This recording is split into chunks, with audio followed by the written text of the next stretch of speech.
right, so let's hit this one from the back, guys. Let's go into your main event. The main event, it's going to be a good fight, guys. It's coming at you from the bantamweight division. We have Petr Yan versus Merab Dvalishvili. Guys, let's get into the Petr Yan side first.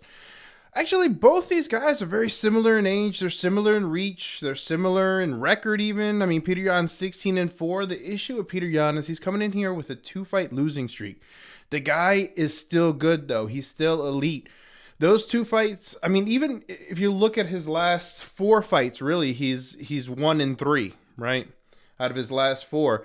He just had some really, really bad luck. I mean, other than the fact that he needed to learn how to fight in a 3-round fight, in a 5-round fight, he's really good because Petr Yan systematically breaks you down. He takes the first round and he likes to download that kind of data. The data that you're throwing at him, everything you're moving with, he'll take shots. He'll kick a few leg kicks out there and he'll throw punches. And if he has a beat on you early, he's going to try to put it on you early. But he likes to gauge, and sometimes he can give away rounds. Sometimes if he gives away that first round because he likes to do that downloading, and then, hey, someone takes him down in round 2 and controls him, that's already 2 rounds down.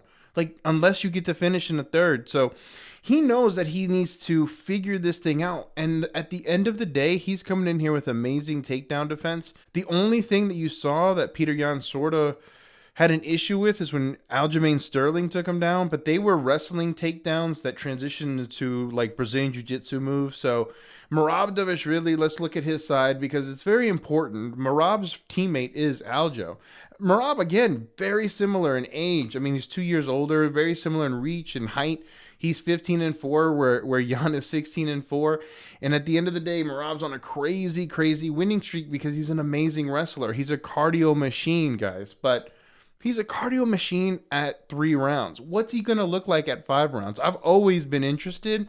And I've always sort of said that Merab at 5 rounds, no problem. But that was before Merab had a 5-round fight. You know what I'm saying? Like, that's me talking stuff on the street. Like, oh yeah, Merab Dvalishvili, he got this. Like, no problem, right? Merab, he can go for 20 rounds on him. Like that. But when push comes to shove, I really got to know if Merab's cardio is on point. It's always on point.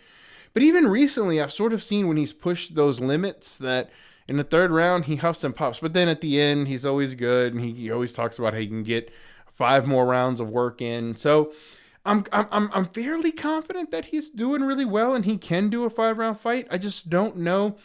The style of Merab Dvalishvili is to take someone down, and he doesn't necessarily hold them down. A lot of times they get back up. If you're setting the record for the most amount of takedowns in a fight, I mean, that's because your first takedown, they got up. Your second takedown, they got up. Your third, they got up. The thing about him, though, is he's relentless with these takedowns, and he's not going to stop. He's going to continue to move forward. And at this weight class, they are very scrambly, and that's why Petr Yan has a really good takedown defense.